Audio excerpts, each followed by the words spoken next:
नमस्कार साथियों, स्वागत है मैथ स्टडी यूट्यूब चैनल में। दोस्तों, आज हम बात करने वाले हैं सिम्पसन वन थर्ड रूल फार्मूले की मदद से हम क्वेश्चन को कैसे सॉल्व कर सकते हैं। तो आगे बढ़ने से पहले हमें कुछ इम्पोर्टेंट पॉइंट है जो कि याद रहने चाहिए। सबसे पहला हमारा एक बात को समझ लीजिए कि जो भी गिवन इंटीग्रल होगा क्वेश्चन के रूप में दिया रहेगा वो कुछ इस फॉर्मेट में दिया रहेगा। उसका कुछ अपर लिमिट होगा, उसका कुछ लोअर लिमिट होगा, कुछ अपर लिमिट होगा और एफ एक्स डी एक्स से फॉर्म में दिया रहेगा। तो सबसे पहले हमें क्या करना होगा कि एफ एक्स को अलग लिख लेना होगा। एफ एक्स हमारा उस क्वेश्चन में क्या रहेगा उसे कुछ इस तरीके से एफ एक्स इक्वल टू लिख लेंगे। और एक फार्मूले को हमें याद रखना जरूरी है, H is equal to B minus A upon में एन।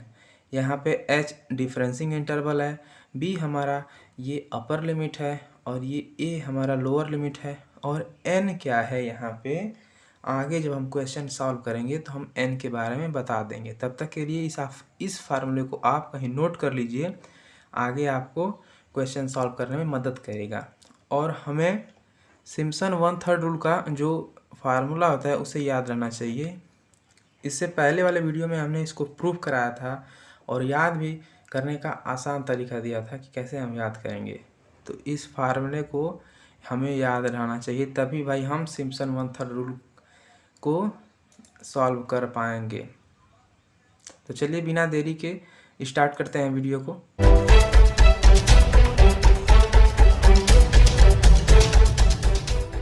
अब बात करते हैं क्वेश्चन की। देखिए हमारा क्वेश्चन दिया हुआ है कि divide the interval of integration into 6 equal parts, evaluate. हमेशा क्वेश्चन कुछ इसी प्रकार से देगा, कभी 6 इक्वल पार्ट्स में दिया है तो कभी 7 equal part, 8 equal part, 10 equal parts में डिवाइड करने के लिए आपको क्वेश्चन में दे देगा और कहेगा इवेलुएट दिस, इसको हम इवेलुएट कर दें। तो अगर आप इस इंटीग्रेशन को देखें, यहाँ पे देखिए, तो यहाँ पे सबसे पहले हम गिवन इंटीग्रल लिख लें कि हमारे पास गिवन इंटीग्रल क्या है। हमारा गिवन इंटीग्रल है इंटीग्रेशन ऑफ 0 से 1 अपॉन में 1 plus X square T x. अब यहाँ पे देख लेते हैं 0 और 1।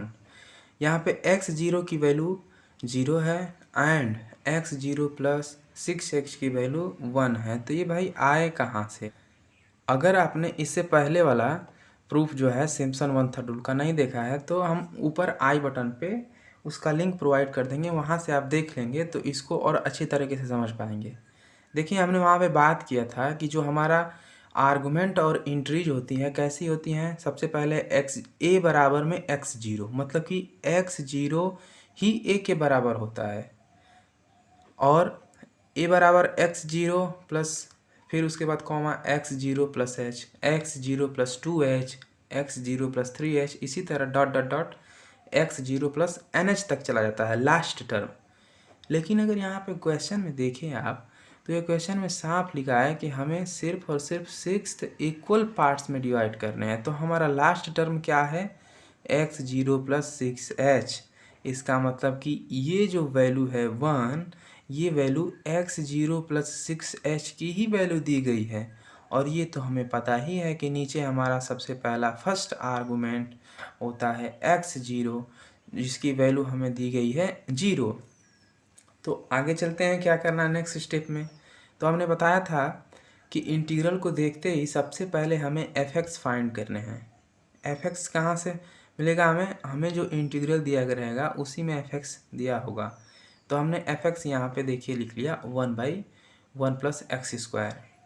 अब हम जानते हैं यहाँ पे वी नो दैट कि h is equal to B minus A upon N. हमने फार्मूला सबसे पहले ही आपको बताया कि ये याद रहना ज़रूरी है। अब यहाँ पे h तो डिफरेंसिंग इंटरवल है, b हमारा अपर लिमिट, a हमारा लोअर लिमिट, जहाँ पर देखिए b की वैल्यू यही है X zero plus 6h is equal to 1, यानी कि b की वैल्यू हमारे पास 1 है और a की वैल्यू हमारे पास यहाँ पर 0 है। और यहाँ पे n क्या है? n कुछ नहीं, यहाँ पे क्वेश्चन में जो दिया था कि 6 इक्वल पार्ट्स में डिवाइड करने हैं, यही 6 n इज इक्वल टू यहाँ पे क्या है? 6 है। देखिए यहाँ पे हमने लिखा है जहाँ पर n की वैल्यू 6 है, a की वैल्यू 0 है, b की वैल्यू 1 है, इन सारे वैल्यू को इसमें पुट कर देना है और सॉल्व करेंगे तो हमारे पास h की वैल्यू क्या आएगी 1/6 आएगी। अब नेक्स्ट स्टेप में क्या करेंगे, हम कुछ इस प्रकार से हम एक टेबल बनाएंगे जहाँ पर सबसे ऊपर x0 लिखेंगे और उसके बाद y=fx और हमारा जो fx का वैल्यू है 1/1 + x² उसको लिखेंगे। तो सबसे पहला हमारा आर्गूमेंट होता है x0 और उसका करस्पॉन्डिंग एंट्रीज होती है y0। तो सबसे पहले हम फर्स्ट आर्गूमेंट लिखेंगे x0, उसके बाद y0 = इसमें इस वाले इंटीग्रल में जहाँ पर भी x होगा वहाँ पर 0 पुट करेंगे, क्योंकि हम जानते हैं कि x0 की वैल्यू क्या है, 0 है। तो यहाँ पे हमने 0 रखा जब इसमें यहाँ पर x0 की x² की जगह पे, तो हमारी वैल्यू आ गई 1।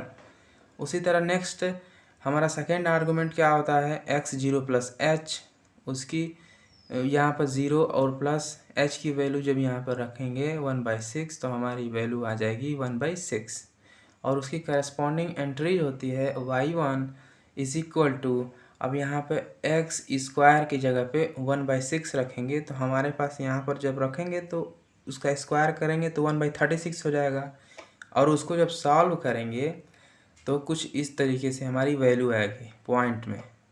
तो आपकी चिंता करने की ज़रूरत नहीं है, बहुत सारे यूनिवर्सिटी में कैलकुलेटर अलाउड होते हैं न्यूमेरिकल एनालिसिस में, तो आप पॉइंट्स में भी वैल्यू को कैलकुलेट करके लिख सकते हैं।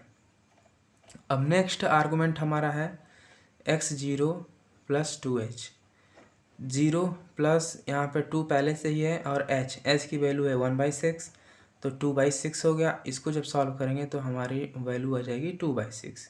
इसकी करस्पॉन्डिंग एंट्रीज y2, यहाँ पर जब इस ऊपर वाले में जब आप यहाँ पर x² की जगह पे क्या रखेंगे 2/6 तो आपको मिलेगा 4/36, क्योंकि हमें स्क्वायर करना है और इसको जब सॉल्व करेंगे तो कुछ इस तरीके से हमें वैल्यू मिलेगी।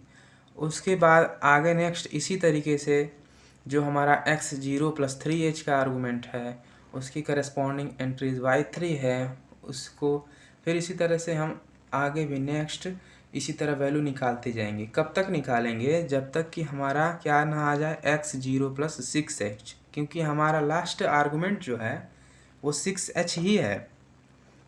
तो देखिए यहाँ पे जब आप निकालेंगे तो 6h की वैल्यू क्या आ जाएगी, x0 + 6h की वैल्यू 1 आ जाएगी। और हमने वहाँ ऊपर भी बताया था कि x0 + 6h की वैल्यू 1 होगी, तो उसकी करस्पॉन्डिंग एंट्रीज की वैल्यू निकालनी पड़ेगी y6 की, जो कि क्या आ जाएगी 0.5 सॉल्व करने के बाद। अगर इसके बीच में कहीं भी आपको प्रॉब्लम हो तो आप हमें कमेंट करिएगा ज़रूर और पूछिएगा, हम वीडियो बनाकर उसके बारे में बता देंगे आपको। तो अब आगे क्या करना है इसके नेक्स्ट स्टेप में हम यहाँ पे देखते हैं। अभी तक वीडियो आपको अच्छा लग रहा हो तो वीडियो को लाइक ज़रूर करिएगा और चैनल को साथ ही साथ सब्सक्राइब कर लीजिएगा और शेयर भी कर दीजिएगा इस वीडियो को, ताकि बहुत सारे लोगों के पास पहुँच जाए। तो चलिए आगे बात करते हैं। सबसे पहले हमें तो भाई अब सिम्पसन फार्मूला याद रहना चाहिए, तो हमने वो यहाँ पर लिख लिया। कहाँ तक के आर्गूमेंट के लिए, x0 से लेके x0 + nh तक के आर्गूमेंट के लिए हमने सिम्पसन 1/3 रूल फार्मूला लिख लिया।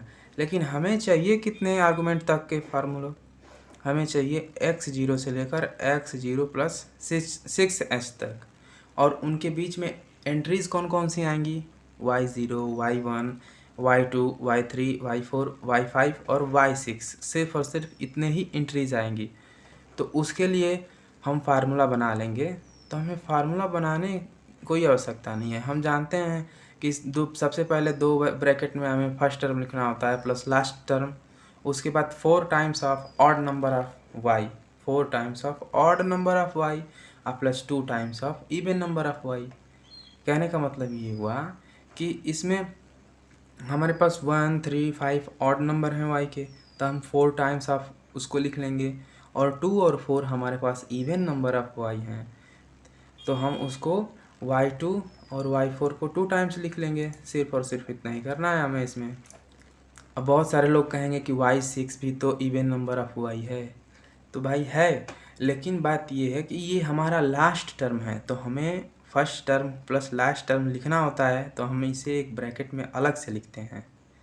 तो आगे अब क्या करना है, हमें सिर्फ जो हमने टेबल में वैल्यू निकाली थी करस्पॉन्डिंग इंट्रीज की, जो कि y0, y1, y2, y4, y3, y5 सारी वैल्यू हमने निकाली थी, उन सभी वैल्यू को इस इंटीग्रल में हमें पुट कर देना है। देखिए हम इसको कुछ इस तरीके से भी लिख सकते हैं, x0 से x0 plus 6h fx dx, या इंटीग्रेशन ऑफ 0 से 1 अपॉन में 1 plus X square dx is equal to इतना। इनमें और इनमें कोई अंतर नहीं है, हमने सिर्फ और सिर्फ fx की वैल्यू यहाँ पर रख दी है, और यहाँ पे जो अपर लोअर लिमिट और अपर लिमिट की वैल्यू है उन्हीं सबको हमने यहाँ पर रख दिया है। तो अब हमें आगे क्या करना है, देखिए अब y0 की वैल्यू हमारी 1 आई थी, 1 लिख दी हमने, y6 की वैल्यू 0.5 हमने लिख दिया, प्लस 4 टाइम y1 की वैल्यू यहाँ पे हमने लिखा, फिर y3 की वैल्यू हमने लिखी यहाँ पे, उसी तरह y5 की वैल्यू है, plus 2 times y2 plus y4 की वैल्यू हमने लिख दी। और यहाँ पर देखिए हमारे पास क्या है, h/3 है। h की वैल्यू हमारे पास 1/6 आई थी सॉल्व करने पर, तो यहाँ पे हमने 1/6 और इनटू ये 3 पहले से ही हमारा है, तो ये मल्टीप्लाई हो जाएगा। अब आगे क्या करना है, अब आगे कुछ नहीं करना है, सॉल्व करना है। और जब इस इक्वेशन को आप सॉल्व करेंगे तो हमारे पास ये वैल्यू मिलेगी, और देखिए यही हमारा क्या होगा, इवेलुएट हो गया। ये इंटीग्रल हमने इवेलुएट करके ये निकाल दिया।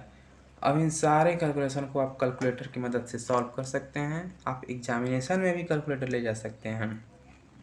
एक बात और, अगर इस क्वेश्चन का आपको पीडीएफ नोट्स चाहिए तो मैं डिस्क्रिप्शन बॉक्स में इसका लिंक प्रोवाइड कर दूंगा, आप वहां से भी पीडीएफ नोट्स ले सकते हैं, और पिछले वीडियोस के भी मैं लिंक प्रोवाइड कर दूंगा, आप देख सकते हैं। तो चलिए मिलते हैं अगले वीडियो में, तब तक के लिए धन्यवाद।